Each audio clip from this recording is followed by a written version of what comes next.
si tú quieres un objetivo, tienes que luchar por lo que quieres.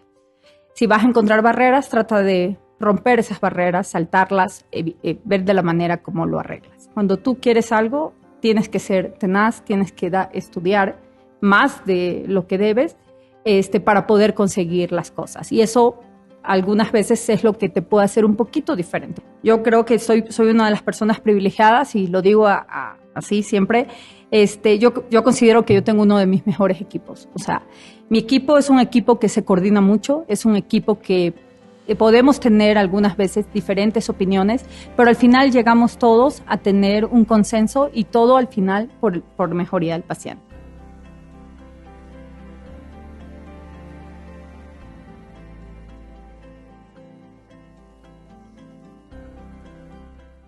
Hola, ¿cómo están todos ustedes? Bienvenidos a un nuevo episodio del podcast de CITIC, Un Café con el Experto. Hoy estoy complacido de estar compartiendo el café con una gran amiga y con una extraordinaria cardióloga, quien es Alexandra Arias. Alexa, para que ustedes la conozcan, es cardióloga, es hija de un cardiólogo muy renombrado en Ecuador. Ella es ecuatoriana. Después hizo medicina interna en Ecuador, después viajó a Brasil, donde hizo cardiología, después hizo una estancia en la Cleveland Clinic en Estados Unidos, hizo cuidados coronarios en el Instituto Nacional de Cardiología de México y desde 2019 es la jefe del Departamento de Cuidados Coronarios y de Urgencias del Instituto Nacional de Cardiología Ignacio Chávez. Hoy, sin duda, disfrutaremos muchísimo de la plática con ella. Hablaremos mucho de los temas, sobre todo de infarto, en donde es la mayor expertise de Alexa, y hablaremos mucho, obviamente, también de lo que ha sido su trayectoria en este camino de la cardiología. Bienvenidos sean todos ustedes, esperemos lo disfruten, igual que un servidor.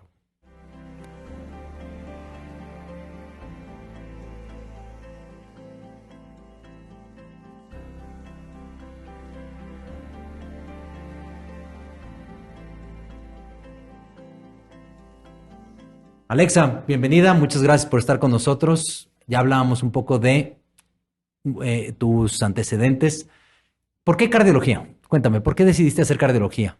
Bueno, antes que nada, muchísimas gracias por estar aquí. Para mí es un privilegio poder compartir contigo estos minutos.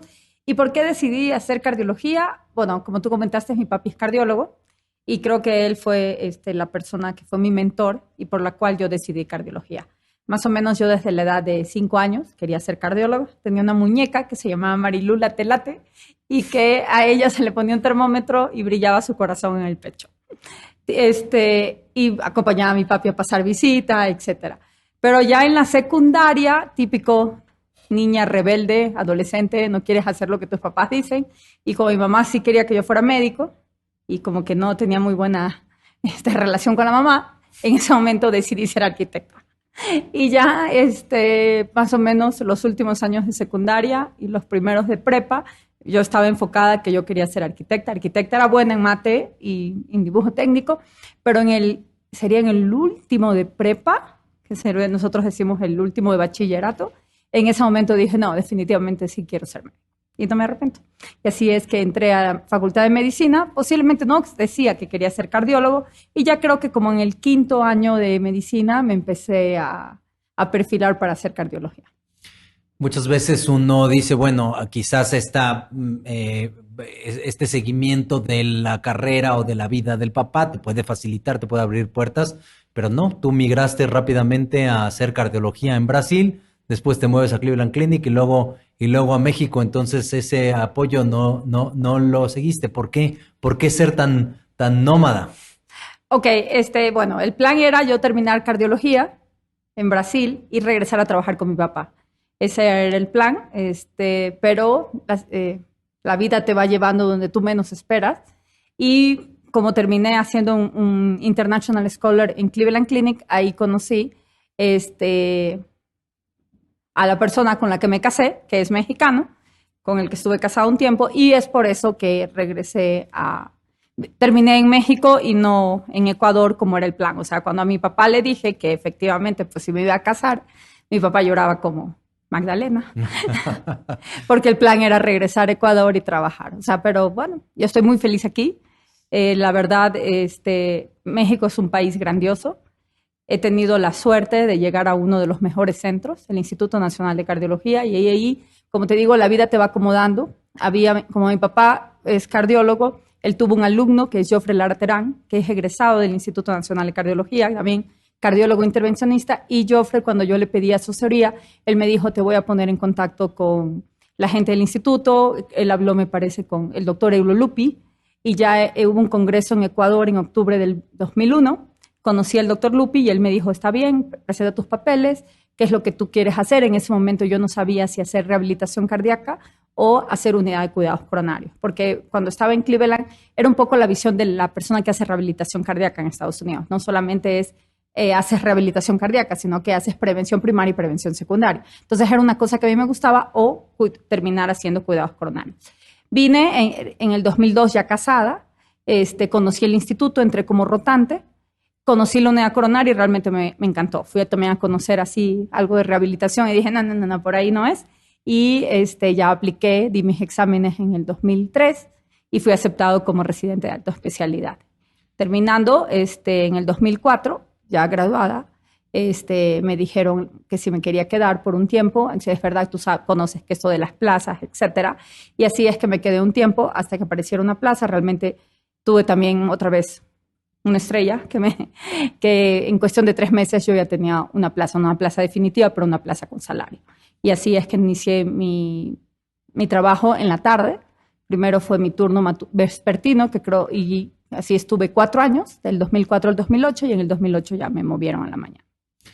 Ahora, no es fácil ser jefe de la unidad de cuidados coronarios para ningún cardiólogo. Estaba hablando del Instituto Nacional de Cardiología, un hospital, una entidad de altísimo renombre en nuestro país y en el mundo, y no es sencillo estar en el área más crítica que podría ser, o sea, el área de mayor choque, que es urgencias, que es la unidad coronaria, y sin duda mucho menos sencillo porque hay que decirlo, la realidad es que a lo largo de los años, las cosas han cambiado, gracias a Dios, pero a lo largo de los años no era tan sencillo abrir ese camino, no solamente como cardiólogo, sino además como mujer cardióloga y luego no mexicana. ¿Cómo ha sido para ti esta trayectoria y llegar hasta donde estás, que no es nada sencillo, que sin duda es por tu trabajo, tú te lo mereces, lo haces extraordinariamente bien, adoras al Instituto Nacional de Cardiología, pero muchas veces hay barreras. ¿Has encontrado alguna barrera por ahí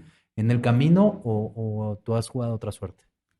Bueno, siempre yo creo que tú vas a encontrar barreras. Eso es parte de la vida. O sea, la vida, eso que te digan que es un cuento de princesas, eso no es real, ¿no? Pero lo que yo siempre digo es, y eso me lo enseñó mi papá, si tú quieres un objetivo, tienes que luchar por lo que quieres. Si vas a encontrar barreras, trata de romper esas barreras, saltarlas, ver de la manera como lo arreglas. Sí, al principio, o sea, por ejemplo, yo lo que decía es un poco diferente la forma de educar aquí comparada con Brasil o Estados Unidos, ¿no? Aquí algunas veces eran un poco punitivos, digamos así, los castigos, ¿no? O las llamadas de atención en voz alta. A diferente, por ejemplo, tanto el brasileño como el estadounidense es raro que te levanten la voz, ¿no? O sea, lo que te hablan es más que nada, si tú no sabes algo, te decían de manera sutil. Me acuerdo, yo pasaba la visita con el doctor Sprecher en Estados Unidos y él lo que me decía es, el día de hoy no me ha sorprendido. Entonces tú te quedabas así como que no te sorprendí, ¿no? Entonces lo que te quiere decir es, hoy tú no es, o sea, han salido 3 artículos en, no sé, en New England, en Circulation, y en Jack, y tú no te lo sabes. Entonces, en ese momento te daba duro en tu ego y tú decías al día siguiente, pues ya tú venías y lo sorprendías. No, doctor, ya leí, vio el artículo fulano, el sutano, ¿no? Y también, por ejemplo, otra persona fue en Brasil, Ricardo Curi. Él también me decía, hoy no puedo hablar contigo, Alexandra. Te vas a la biblioteca, yo paso la visita, y eso a mí me mataba, ¿no? O sea, decía yo, hoy no puedo hablar conmigo. Te vas a la biblioteca, te vas a estudiar esto y regresas cuando te hayas esto. Y más o menos mi papá era lo mismo. Mi papá, cuando yo regresé de R1 de cardio, me dijo una vez así, yo no puedo hablar contigo, porque no estamos hablando el mismo idioma.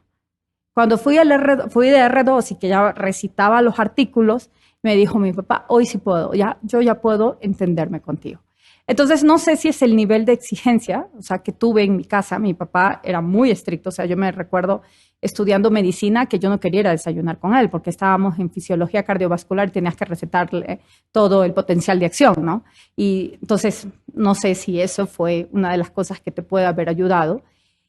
Y ser tenaz en la vida, ¿no? Cuando tú quieres algo, tienes que ser tenaz, tienes que estudiar más de lo que debes para poder conseguir las cosas. Y eso algunas veces es lo que te puede hacer un poquito diferente, porque no es que uno, y yo se lo digo a mis alumnos, a mis residentes, algunas veces solamente tienes que diferenciarte muy poco, ¿no? O sea, llegar temprano, estar al lado de tu paciente, estudiar lo que te pide tu mentor, y ya con eso haces la diferencia de los demás. Sí, algunas veces, pues seguramente pudo ser complicado adaptarte, pero en la vida todo tienes que aprender a adaptarte, ¿no? Si ya te levantan la voz, pues tú dices, no te lo tomes personal, aquí son así. Tal vez después a la persona que te levantó la voz, conversar con él y decirle, no lo hagas. Y algunas veces uno también ya, ahora que es jefe, algunas veces también puede tener esa actitud y pues ese día recordar que no te gustó el día que te hicieron eso, ¿no? Sin duda. Adaptarte implica también, en tu caso, adaptarte a esta dualidad entre ser mamá de dos hijos adolescentes, que en una edad sumamente importante para estar presente con ellos, y lidiar con estar al frente de esta unidad que ya digo yo que es una unidad con muchísimo movimiento, muy crítica y que requiere de muchísima dedicación. ¿Cómo lo haces en el día a día? Ok, yo creo que ahí tiene que quedar claro y creo que todo líder es así.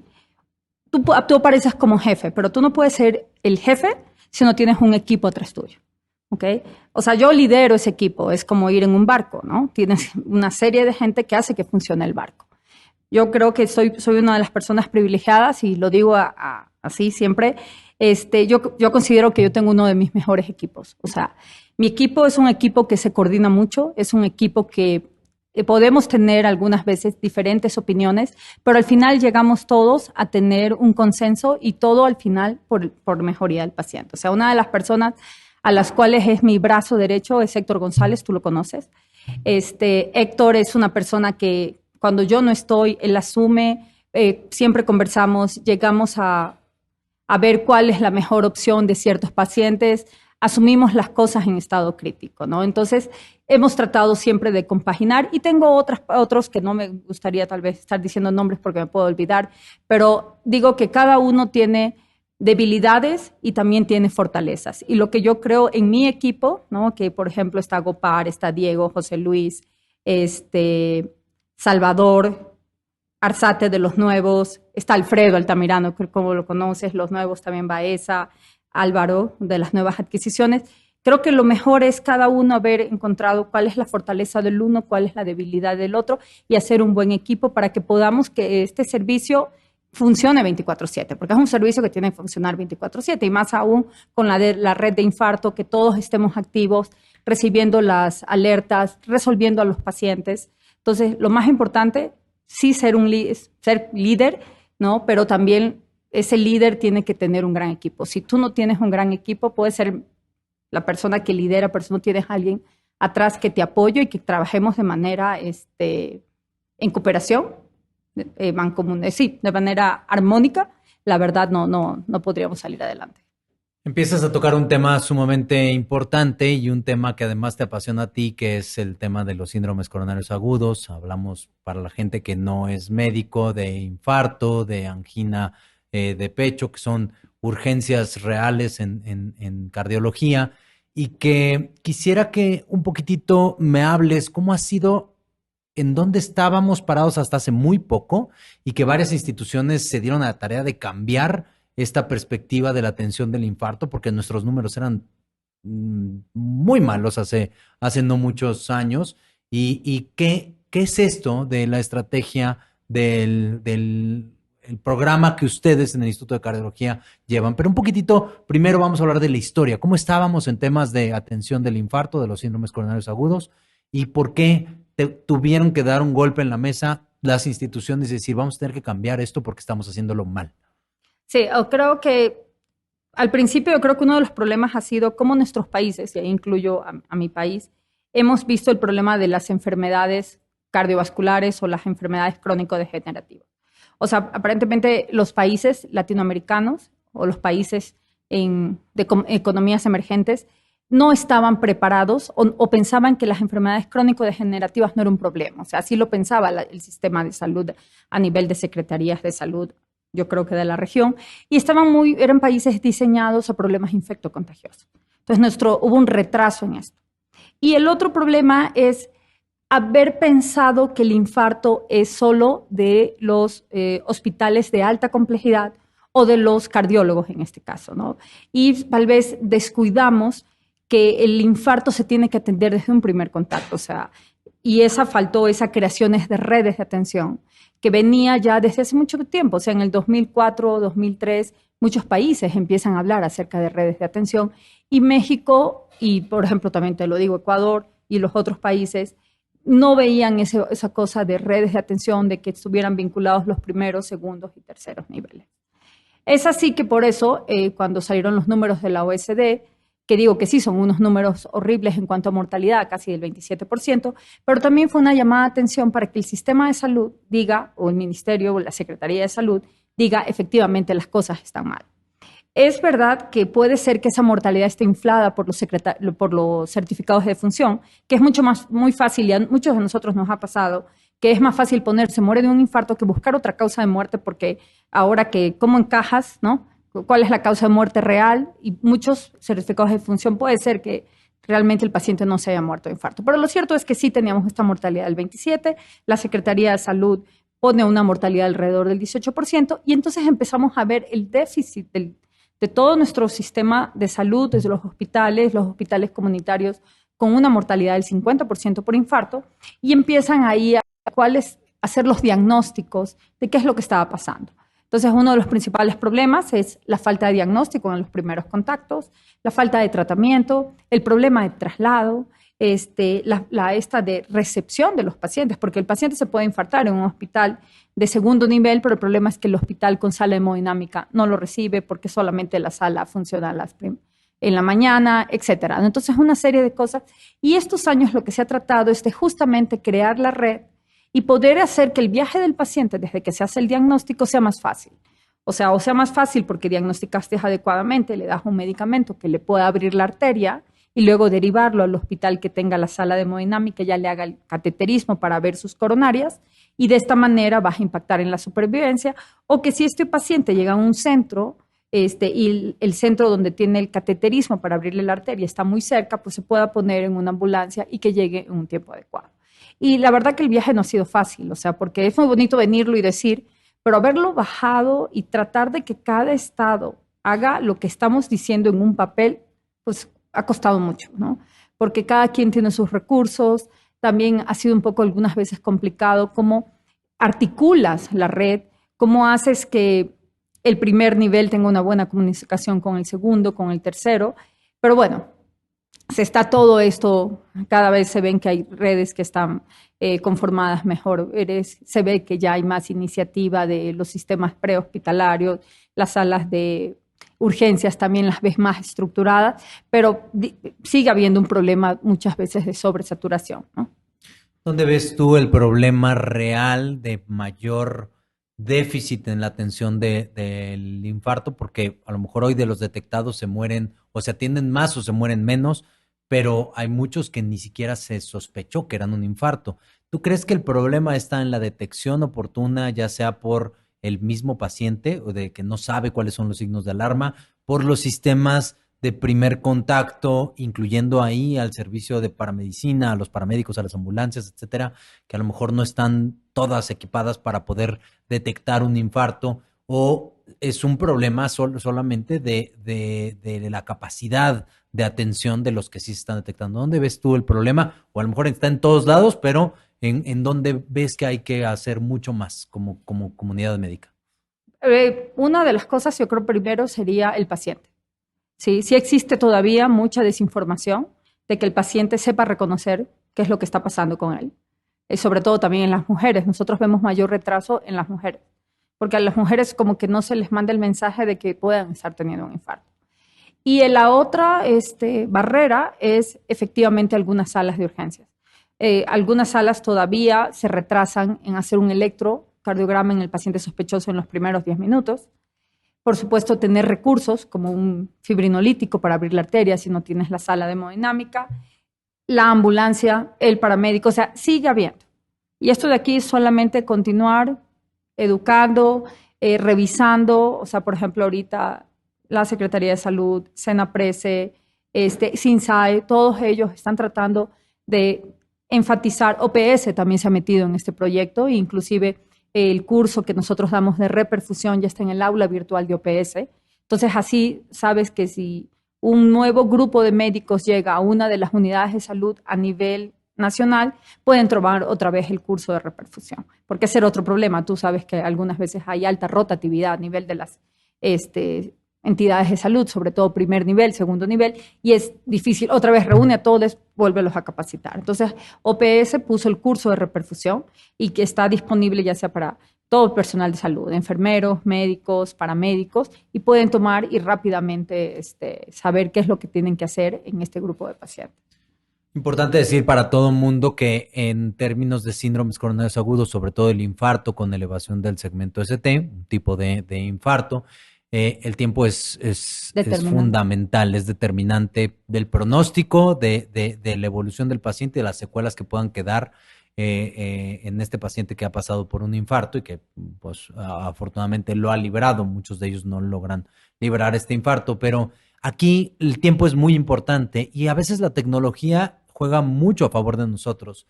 ¿Cómo es y qué tanto se aplica hoy en nuestro país esta telemedicina, esta capacidad de estar en contacto a distancia a través de la tecnología para que un experto pueda interpretar el electrocardiograma que quizás el que está del otro lado sabe tomarlo, pero no sabe interpretarlo o no tiene a lo mejor la suficiente confianza para tomar la decisión de administrarle un medicamento para poder abrir la arteria de este paciente? ¿Cómo nos ha ayudado este advenimiento de la telemedicina? Sí, nuestra red funciona justamente, la forma de comunicación es a través de una aplicación. La aplicación la tiene el médico de primer contacto y nosotros que somos los asesores, o en otros estados son otros los asesores. Entonces ellos ahí suben al paciente los datos, el electro, y se activa en nuestro celular como un mensaje WhatsApp. Nosotros abrimos y vemos el electro y lo ayudamos a decidir si él es un infarto con, si no es un infarto sin. Y si él quiere asesoría, en ese momento empiezas a chatear con él para decirle las dosis. Igual ellos a lo que abren la aplicación aparecen los flujogramas de atención, si no tienen fresco cuáles son los medicamentos o cuáles son las dosis, y posteriormente enseguida ya se lo empieza a ver para recibir al paciente. Entonces, esta de aplicación nos ha servido mucho. Por ejemplo, justo ayer tuvimos 3 alertas, ¿no? Y algunos, por ejemplo, a mí me da mucho orgullo que algunos hospitales de la red, ellos ya lo hacen solo suben al paciente como para que nosotros estemos preparados si va a ser que el medicamento no funciona o si tenemos que empezar a hacer espacio en cardiología para dar una cama. Entonces, por ejemplo, Hospital Las Américas es un hospital del Estado de México, su grupo de urgencias funciona así perfecto, de verdad. O sea, saben cuándo fibrinolizan y solo suben al paciente para que nosotros lo recibamos o si hacen una angioplastia de rescate. Otro grupo es el grupo, por ejemplo, de La Villa, Joco, Valbuena, son también grupos de urgencias muy buenos, ellos también ya casi hacen todo. Y hay otros hospitales, por ejemplo en Nesa, tenemos algunos, en Naucalpan, que algunas veces nos piden asesoría, pero lo que hemos visto a medida que ellos van agarrando el expertise, o sea, es en cuestión de 1 o 2, un año, seguramente ya lo único que hacen es subir al paciente para que nosotros lo recibamos. Entonces, como tú dices, ese grupo de herramientas son muy útiles. ¿Qué otra herramienta que es como un tipo de telemedicina es el famoso WhatsApp, ¿no? Que sí, tiene sus problemas algunas veces porque no tienes cierre de confidencialidad de datos, pero también sirve mucho porque subes el electro y entra el grupo asesor a decirle al médico qué hacer y revisar con él las indicaciones y contraindicaciones. Ahora vamos a volver un poco al programa que ustedes tienen en Secretaría de Salud, pero quisiera hacer mención porque esto es real. Ese movimiento que hubo a favor de vamos a atender a los infartos en tiempo y forma no se dio nada más en la Secretaría de Salud, también se da en el ISSSTE, también se da en el IMSS, con muy buenos protocolos de atención también. y cada uno de ellos tiene un algoritmo distinto muy adaptado a sus capacidades, ¿no? No es lo mismo tener tantos hospitales como tiene el Seguro Social, el IMSS, a lo largo de toda la República, donde a lo mejor no tienen que volar al paciente, a lo mejor no tienen que hacer todo este movimiento de personas o de pacientes que quizás se tiene que hacer en otros sistemas de salud, como es el de ustedes. Pero si hoy una persona tiene síntomas que sean sospecha de infarto, quizás tiene un factor de riesgo y cree que está teniendo un infarto o le hace un médico de primer contacto el diagnóstico de que esto puede ser un infarto, independientemente de cuál es el sistema de cobertura social que tiene, no vamos a hablar de la medicina privada, vamos a hablar de la medicina pública. ¿Cómo debe de proceder ese paciente? Porque decimos, el tiempo es muy importante. ¿Cuál sería tu mensaje de si tú tienes IMSS, tienes que acudir a tal, si tienes ISSSTE, más o menos a tal, y si no tienes ninguno de estas coberturas sociales, ¿qué hacer? Sí, sobre todo sería educar al paciente, si tienes un perfil de que tengas alta probabilidad de tener un infarto, saber dónde estás viviendo y cuáles son tu red de atención alrededor, ¿no? Entonces, conocer si eres IMSS, cuál va a ser tu hospital a donde te puedes referir, el ISSSTE, y salubridad, ¿no? En salubridad, nosotros, por ejemplo, hablando de la Ciudad de México, está el Hospital Juárez, ya está entrando a la red de SINSAI, el General también, el Instituto Nacional de Cardiología, el GEA. Yo creo que todos ellos están en capacidad de cuando se llegas a la sala de urgencia puedan hacerles un electrocardiograma y saber para dónde va a ir el paciente. Entonces, está cubierta más o menos toda la Ciudad de México y también los hospitales generales, tanto de la Ciudad de México, de CEDESA, ¿no? Que son estos Joco, La Villa, Valbuena, todos ellos tienen protocolos muy buenos de atención.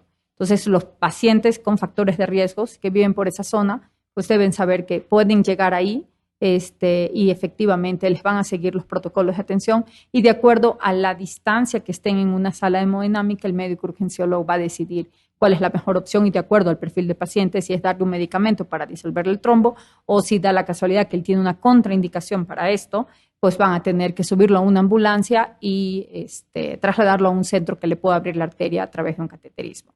Otra cosa que se ha conseguido en esto de los años es la coordinación con el CRUM, la verdad. Yo podría decir que el CRUM de la Ciudad de México está muy bien articulado con nosotros y con esos hospitales.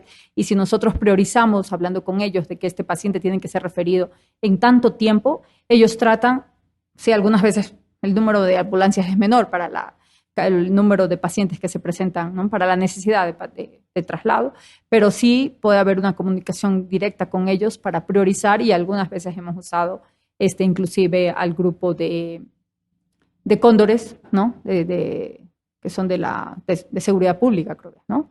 Ellos y nos han ayudado a trasladar pacientes vía aérea.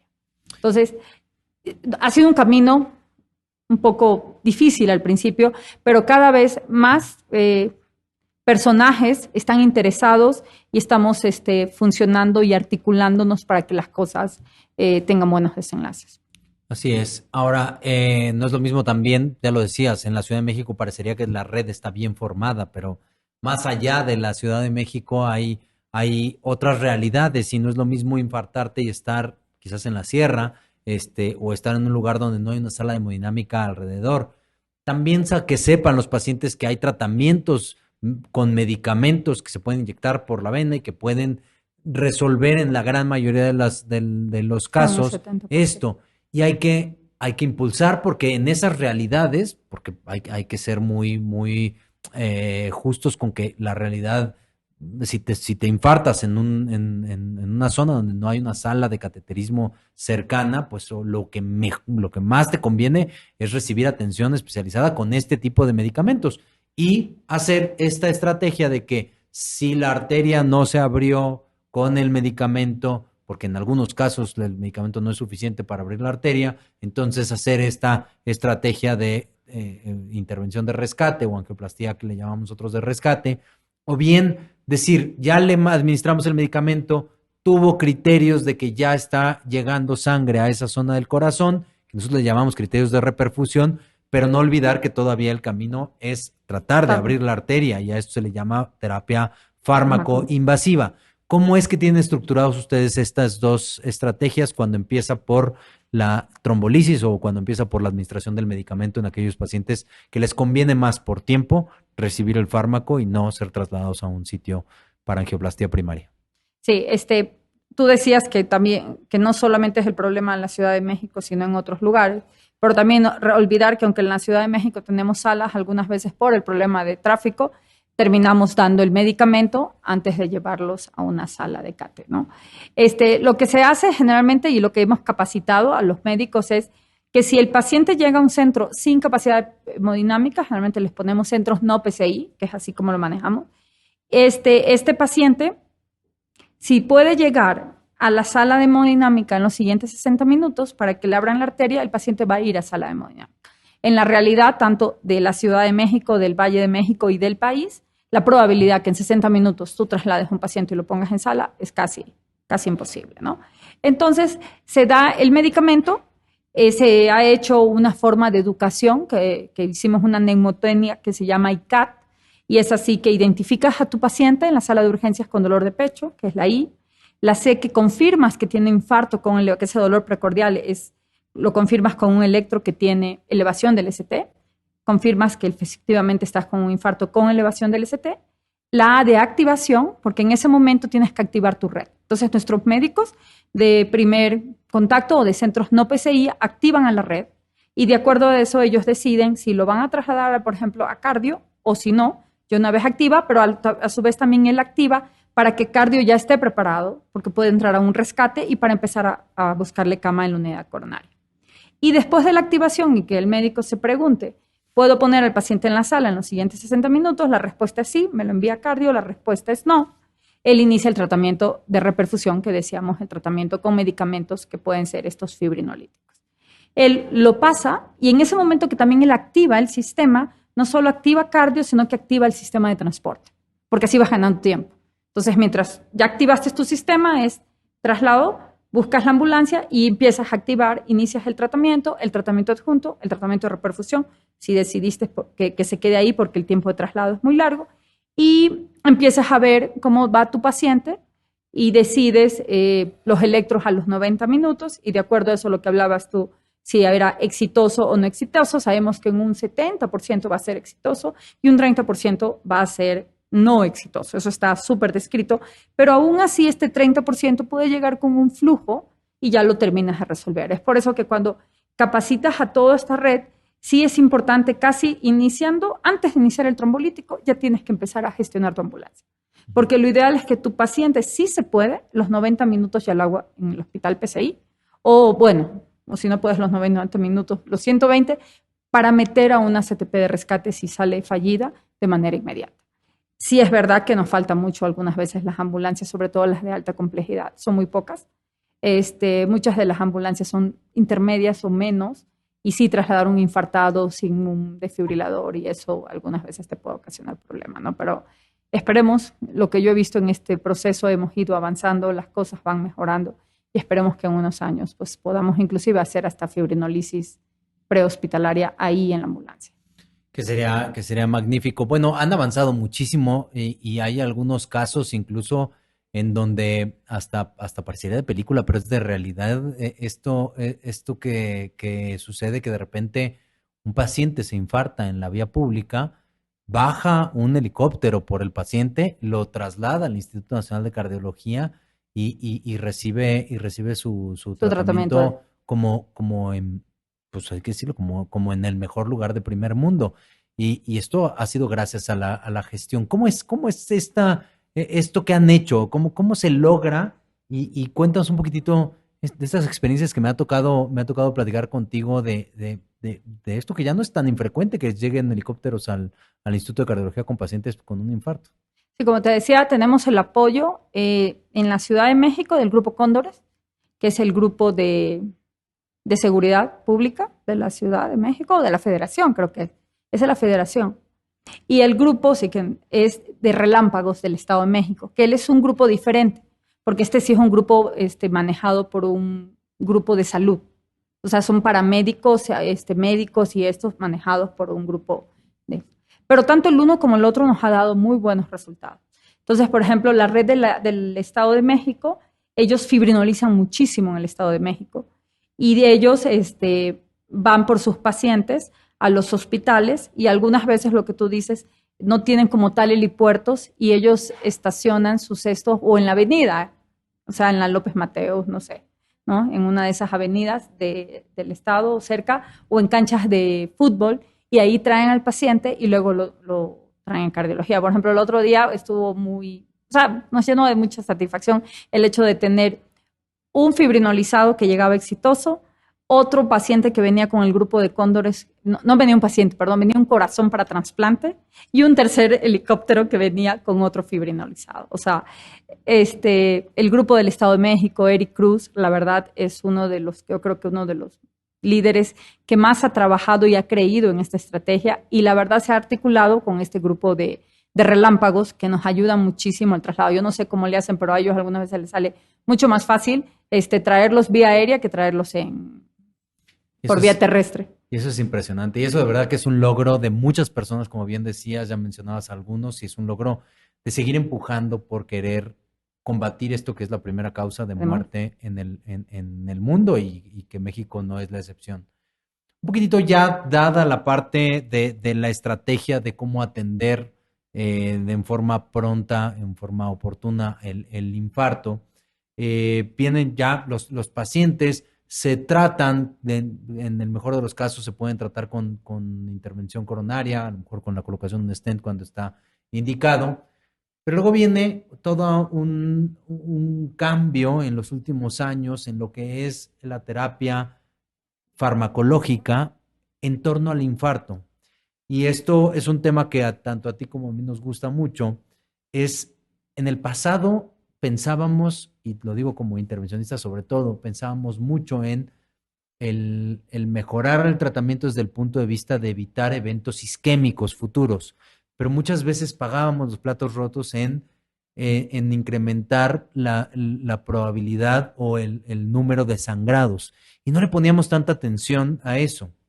Hay que decir para la gente que no es médico, que no está muy empapada con el tema, cuando nosotros hacemos intervención, ponemos un stent, tenemos que dejar medicamentos, incluso cuando no se hace intervención también se tienen que dejar medicamentos que evitan la agregación de las plaquetas, en el periprocedimiento anticoagulantes, y todos estos medicamentos muchas veces pueden propiciar que por el otro lado de la balanza haya sangrados.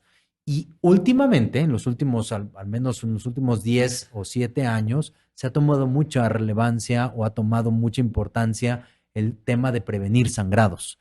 Y han cambiado las cosas. Y ahora tenemos diferentes estrategias para el tratamiento farmacológico de estos pacientes post-infarto del miocardio. ¿Cómo ha sido esta evolución de ir primero hacia arriba en términos de prevención de eventos isquémicos, a ahora llegar a un balance entre lo hemorrágico y lo isquémico?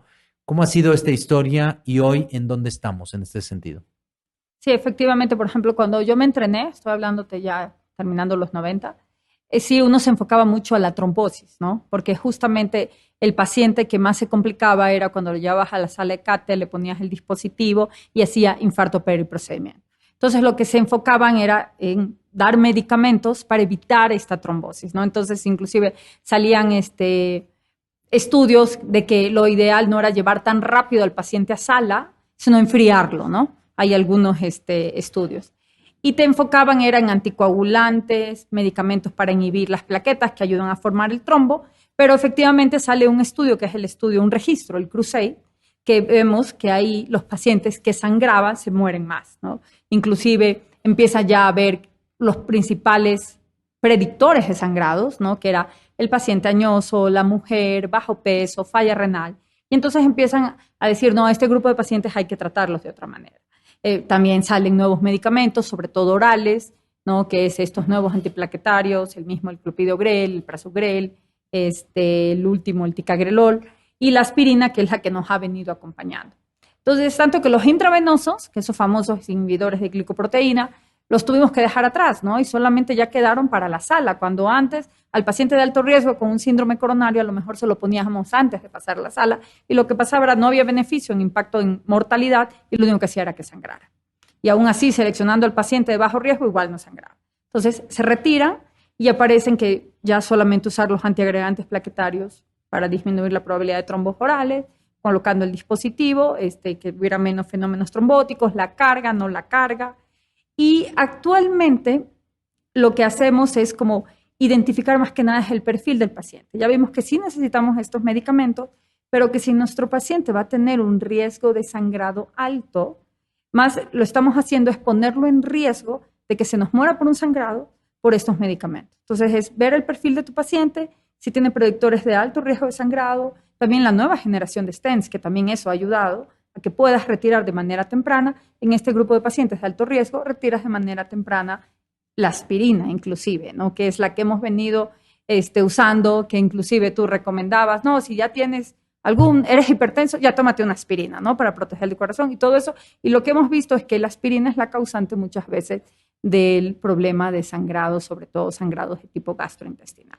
Entonces, ahora antes de decir una terapia antiplaquetaria, sí es verdad que los pacientes infartados la necesitan por un tiempo, pero es individualizar a nuestro paciente, valorar si tiene un riesgo alto de sangrado, si tiene un riesgo trombótico normal o alto, poner en la balanza por cuál de los dos, si tiene un riesgo alto de sangrado, entonces, y el riesgo trombótico es intermedio, digamos, o bajo, pues posiblemente vamos a retirar la aspirina de manera temprana y solamente lo vamos a dejar con uno de los antiagregantes nuevos, dependiendo del perfil del paciente. Si es muy alto riesgo de sangrado, posiblemente optemos por ticagrelor o clopidogrel y posiblemente no el prasugrel, o igual, están saliendo estudios que si tu paciente es diabético, tiene un stent proximal, puedes dejar tal vez una dosis baja de prasugrel de 5 miligramos, haciendo estudios de que efectivamente haya adecuada inhibición plaquetaria.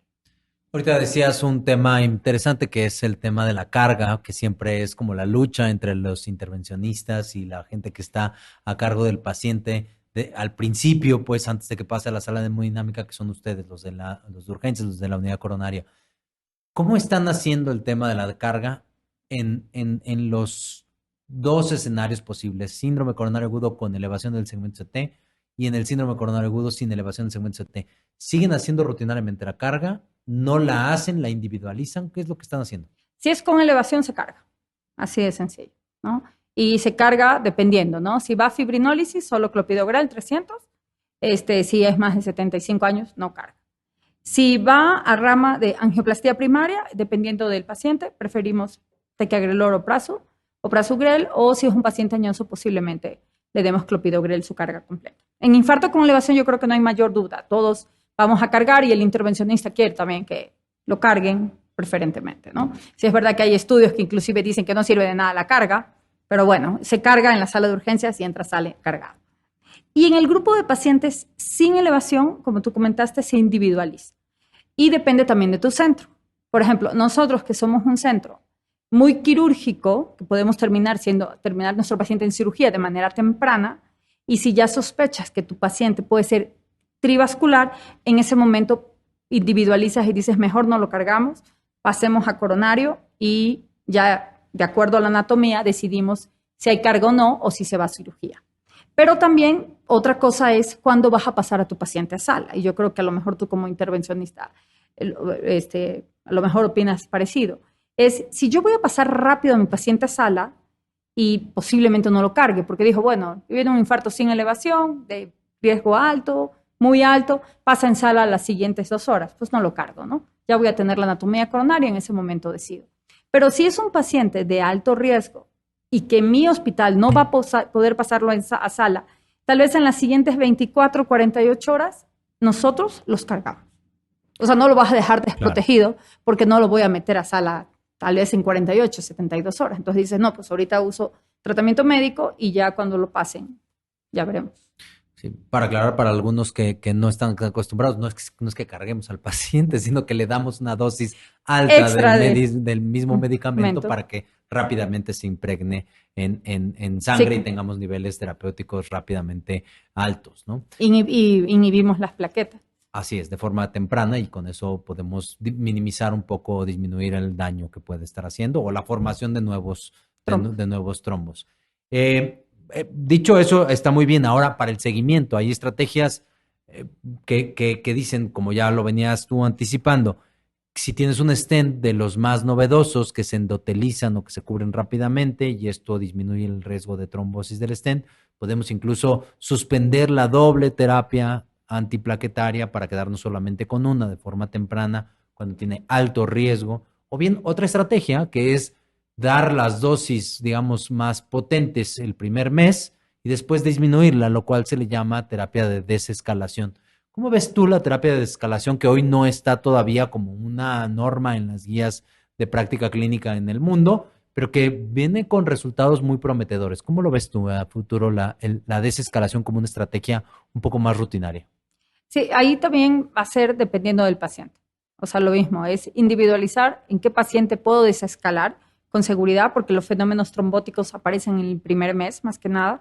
Después del primer mes, los fenómenos trombóticos ya no son tan importantes, pero sí el fenómeno de sangrado.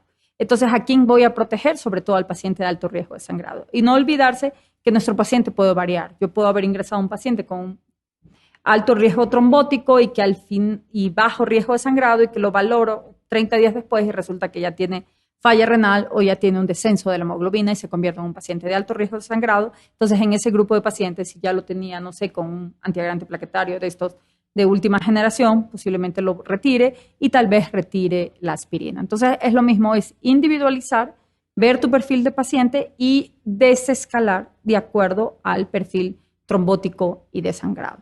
Yo creo que sí puede ser que no esté muy generalizado y no sé si no está muy generalizado tal vez porque falta un poco el seguimiento de los pacientes. Tal vez si existiera mejor seguimiento en muchas instituciones, sería una práctica más rutinaria, ¿no? Y todavía yo creo que algunos, como tú mismo dices, la recomendación, todavía la guía dice es doble antiagregación por un año, aunque sí en las últimas guías viene un poquito de desescalación, pero no me acuerdo cuál era la recomendación, y sobre todo lo ponen es así, de acuerdo al perfil de paciente, ¿no? El perfil de paciente de alto riesgo de sangrado.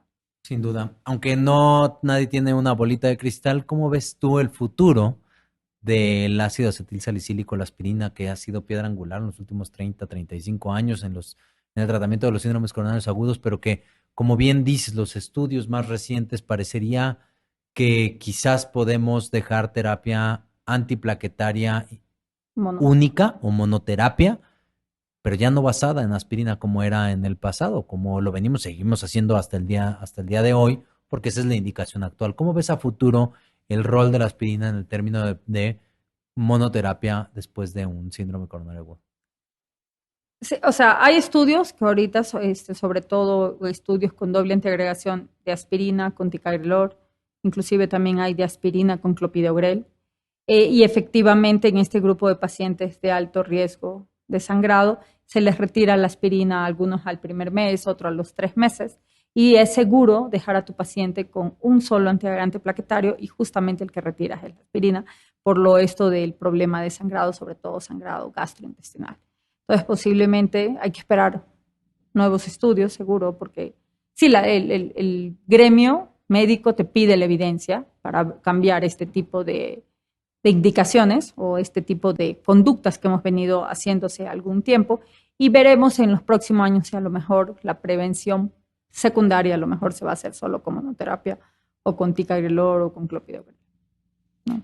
Sí, de acuerdo. Nadie sabe qué va Nadie a sabe. pasar, pero ahí está Porque, la o duda. sea, sí, porque van cambiando las cosas, porque yo me acuerdo un estudio justamente en los pacientes que no se sometían, que eran infartos sin elevación del ST, ahorita no me acuerdo el nombre del estudio, pero que no se sometían a intervención y era dejarlos con doble antiagregación plaquetaria, inclusive les salió mayor riesgo de sangrado. Así es, así Ujú. es.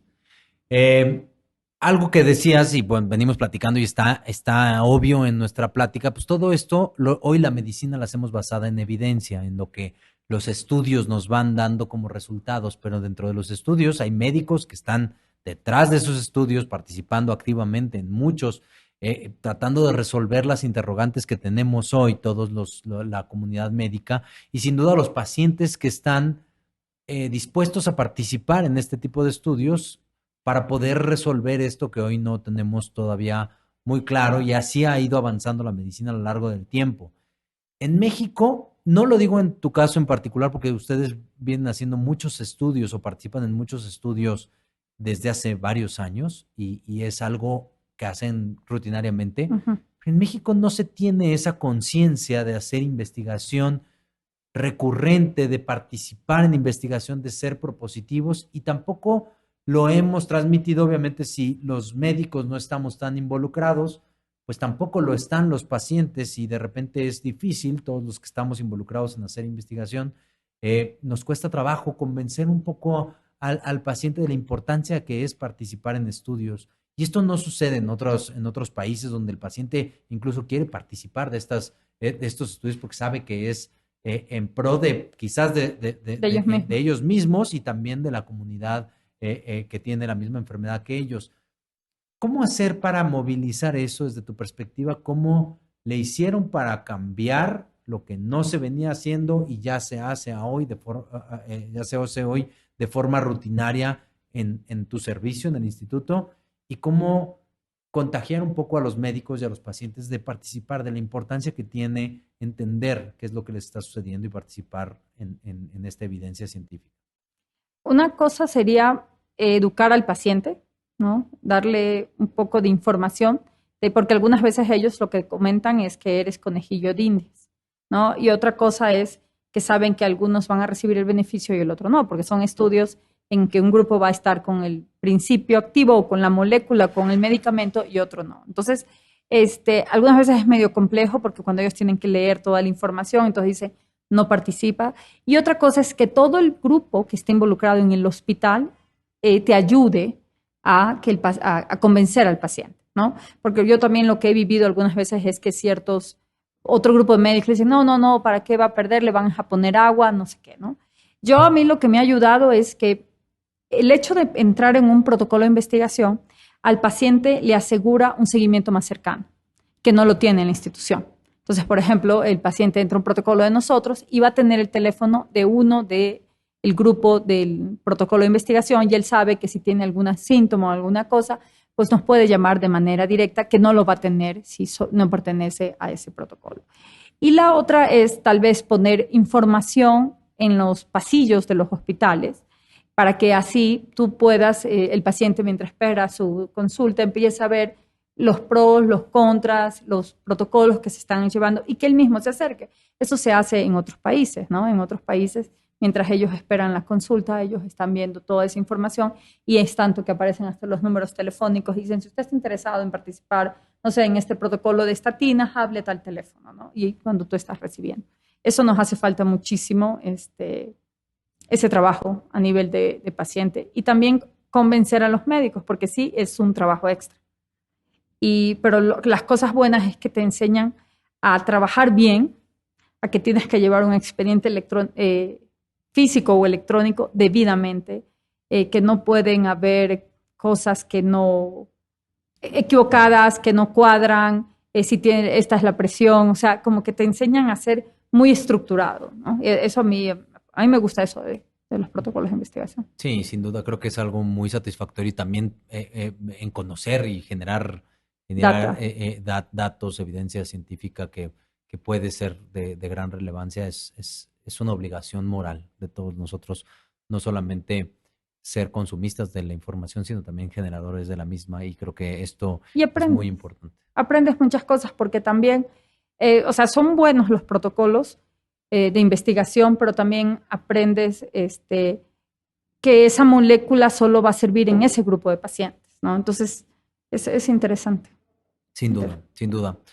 Algo muy importante también en la medicina es la actualización médica constante, y en eso, justamente en el tema de síndromes coronarios agudos, tú has sido pionera, y junto con el Instituto Nacional de Cardiología están haciendo desde hace ya varios años este congreso, esta reunión científica justamente dedicada a los síndromes coronarios agudos, que es el curso SICA, y que año con año hemos visto crecer, y eso siempre se agradece muchísimo, el compromiso por estar involucrada en la parte de la academia, en la parte de la transmisión de conceptos, en la parte de la actualización médica.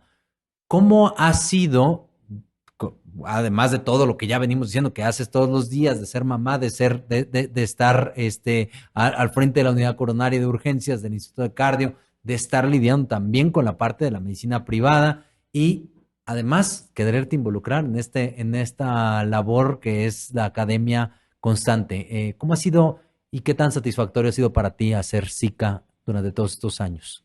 Bueno, realmente SICA nace casi con el proyecto de infarto, ¿no?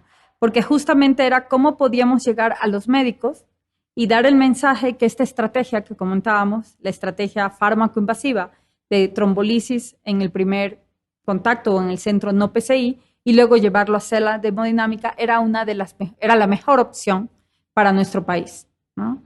Entonces, la única manera, dije, es traer al líder de la estrategia fármaco-invasiva, que es Paul Armstrong. Y así fue que nació el curso SICA. Entonces, y otra cosa era cómo vamos a convencer a todos los médicos que la estrategia, bueno, escuchar a Paul y que traigan a médicos de toda la región y se sienten y escuchen a Paul Armstrong. Y así fue que nació SICA. Entonces ya dijimos, vamos a hacer un curso y esa vez tuvimos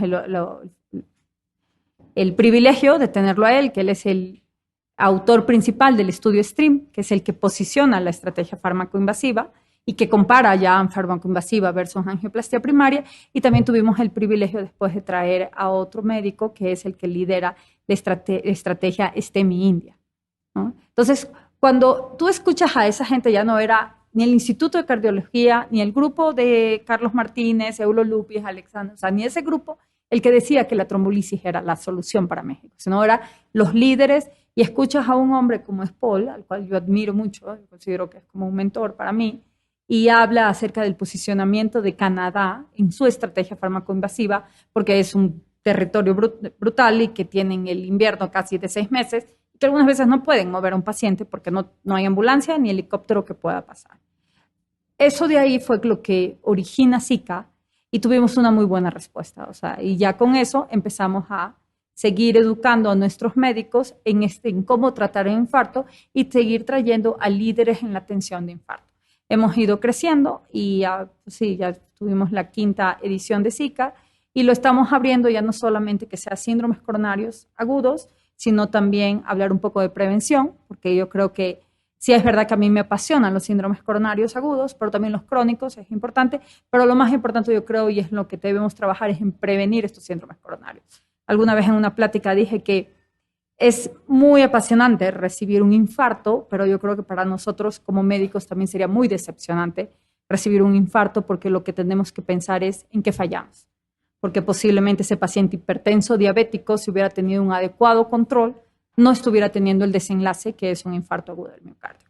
Nos falta muchísimo. Prevención es algo que se ha olvidado y es lo que yo creo que hay que tratar de trabajar en los próximos años. Prevención cardiovascular, adecuado tratamiento de infarto, adecuado tratamiento de dislipidemia, diabetes, obesidad y tratar de disminuir la carga que es los síndromes coronarios agudos. Pero bueno, SICA ha ido creciendo y otra cosa ahí he conocido gente que ha apoyado y ha creído en el proyecto y ha sido muy satisfactorio como todos ellos han colaborado cuando tú les dices cuál es el objetivo del curso, ¿no? Y eso ha generado que cada vez nuestras redes hayan crecido más. Qué bueno, felicidades, felicidades, de verdad que un logro más en tu carrera porque hacer esto y te entiendo perfectamente bien, lo que es crear un curso, un congreso, es muy loable, te felicito muchísimo por el éxito que han tenido en este sentido.